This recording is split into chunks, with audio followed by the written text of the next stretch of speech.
এইতে যদি এই রেসিপিটা আপনাকে না দিই তাহলে কোন রেসিপিটা দিব কোন তো, মানে এত মজা। আর রাজশাহীতে যাওয়া লাগবে না কালা ভুনা খাওয়ানোর লিগে। আমার এই রেসিপিটা যদি আপনারা ফলো করেন তাহলে বাসায় বানা ফেলতে পারবেন এই মজাদার কালা ভুনাটা। তো প্রথমে আমি হাড় চর্বিযুক্ত গরুর মাংস লয়েছি, আর এটার মধ্যে দিয়ে দিব পেঁয়াজ কুচি, কাঁচা মরিচ কুচি, তারপরে দিয়ে দিব আদা রসুন বাটা। আপনারা চাইলে আদা রসুনটা ছেঁচাও দিতে পারেন, কিন্তু আমি এখানে বাটাটা ইউজ করছি। তারপরে দিব লবণ, হলুদের গুঁড়া, মরিচের গুঁড়া, তারপরে দিয়ে দিব 2 টেবিল চামচ টমেটো সস, 2 টেবিল চামচ সয়া সস, দিয়ে দিব তেজপাতা, দারচিনি, এলাচ, তারপরে দিব হালকা একটু জিরা গুঁড়া, হালকা একটু ধনিয়ার গুঁড়া। যেহেতু আমি রাঁধুনি কালা ভুনা মশলাটা ইউজ করতেছি, তো এর জন্য আমি মশলাগুলো কম কম করে দিয়ে দিচ্ছি, কারণ ওটার ভিতরে অলরেডি মশলা দেওয়া আছে। তো সবগুলো মশলা দেওয়ার পর আমি যে দিয়ে দিব এখানে রাঁধুনি কালা ভুনা মশলাটা, এটা আমি আগেই ছিঁড়া ফেলাইছি, মানে বেশি পাকনামি করি, বুঝছেন। তো যাই হোক, কালা ভুনার প্যাকেটের ভিতরে 2টা প্যাকেট থাকে, যে প্যাকেটটা বড় ওই প্যাকেটটা আপনারা 2 কেজি গরুর মাংস ইউজ করতে পারবেন, কিন্তু আমি এখানে যেহেতু 1 কেজি নিচ্ছি, তো ওই হিসেবে আমি এখানে মশলাটা দিয়ে দিব।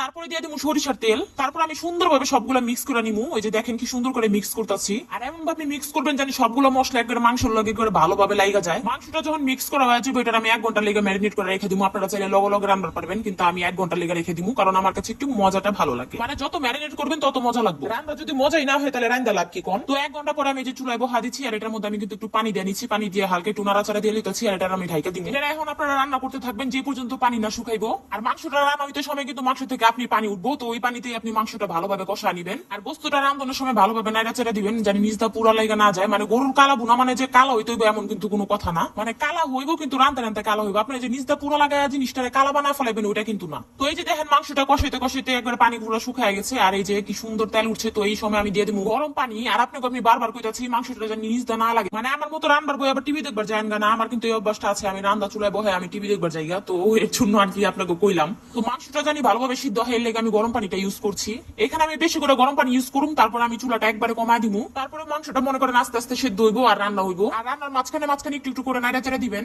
আর এই যে দেখেন যখন ঝোলটা একবারে শুকায় যাবো, মানে এরকম মাখা মাখা হইব, তখন এই যে আরেকটা প্যাকেট থাকে ছোট প্যাকেট, প্যাকেটের ভিতরে থাকা মশলাটা দিয়ে দিবেন। এখানে কিন্তু অর্ধেকটা দিতেছি, কারণ আমি আগেই বললাম আমি এখানে 1 কেজি মাংস ইউজ করছি, তো ওই হিসেবে আমি মশলাটা দিয়ে দিলাম। তারপর আমি অনবরত নাড়তেই থাকুম, মানে নাড়তে নাড়তে আপনার হাত ব্যথা হয়ে যাবে, কিন্তু নাড়া থামাইবেন না, বুঝছেন। তো একচুয়ালি আমার মাংসটা রান্না হইতে হইতে আরেক চুলে আমি যে বাগার যে দিমু, ওইটা লেগে আমি মনে করেন এই যে কি কয় এটা পেঁয়াজ মরিচ ভাইজা রমু। তো কড়াইয়ের মধ্যে দিয়ে দিলাম সরিষার তেল, তারপরে দিয়ে দিলাম রসুন কুচি, আর হইলো পেঁয়াজ কুচি। আর পেঁয়াজ আর রসুনটা কিন্তু বড় বড় করে কাটছি। তারপর দিয়ে দিচ্ছি 4-5টা হইলো আপনার ওই যে শুকনো মরিচ। আর এই পুরো রান্নাটা কিন্তু আপনারা সরিষার তেলের মধ্যে করবেন। পেঁয়াজ আর হইলো রসুনটা যখন হালকা একটু ভাজা ভাজা হইব, তখন এটার মধ্যে আমি দিয়ে দিব আদা কুচি। আদাটা আপনারা চাইলে নাও দিতে পারেন। তারপর সবগুলো একসাথে ভাজা রুমু। আর এই যে এখানে বাগার দিয়ে দিব। বাগার দেওয়ার সময় কিন্তু আমি এই যে চুলাটা অফ করে লইছি, তারপরে যে ভালোভাবে মিক্স করে লইতাছি, আর তারপরে যাই আমি আবার চুলাটা অন করছি। আর এখন হলো আপনি অনবরত নাড়তেই থাকবেন, যেন নিচ দিয়ে না লাগে। নাড়তে নাড়তে যখন আপনার পছন্দ মতো কালার হয়ে যাইব, তখন আপনি নামা লইবেন। এই যে দেখেন আমি নাড়তেই আছি, চাড়তেই আছি, মানে আমার হাত ব্যথা হয়ে যেতেছে, তাও কিন্তু আমি থামতাছি না। তাইলে বুঝেন কত ভালো রাঁধুনি আমি। তো নাড়াচাড়ার মাঝখানে একটা কথা কই, আপনার কাছে কার কার আমার ভিডিও গুলো ভালো লাগে অবশ্যই কমেন্ট করে জানাবেন। আমার পেজটা একটা ফলো করে দিবেন, আমার ভিডিওটা যদি ভালো লাগে একটা লাইক করে দিবেন।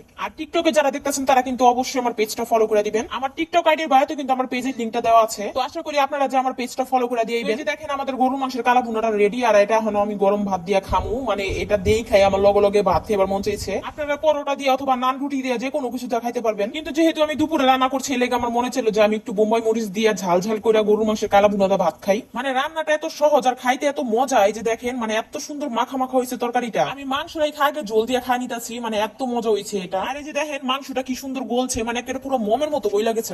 মানে আমার রান্না দেখে আমি মাঝে মধ্যে অবাক হই, আমি এত মজা রান্না রান্ধি কেমনি। মানে আমার বাসার যেই খাই হ্যাঁ কয় মাশাআল্লাহ আলহামদুলিল্লাহ অনেক মজা হয়েছে। তো আপনারা আশা করি পুরো ফুল ভিডিওটা দেখছেন আর রেসিপিটা বানায় খাইবেন। কালা ভুনা রান্না করা যে এত সহজ, সবাই মনে করে অনেক কষ্ট ঝামেলা, তো কোনো ঝামেলা নাই, কোনো কষ্ট নাই। এটা রান্না করা অনেক সহজ আর খাইতে অনেক মজা। তো দেখেন আমি যে শুকনো মরিচ দেখাইতেছি, তারপর আবার বোম্বাই মরিচ নিচ্ছি, এটা দেখাইতেছি, মানে একবারে অসাধারণ। আপনারা একবার বানায় খেলে এটা ফ্যান হয়ে যাবেন। তো আজকের এই মজাদার ভিডিওটা এই পর্যন্তই ছিল। তো আজকের জন্য আল্লাহ হাফেজ, সবাই অনেক ভালো থাকবেন, সবাইকে অগ্রিম ঈদ মোবারক।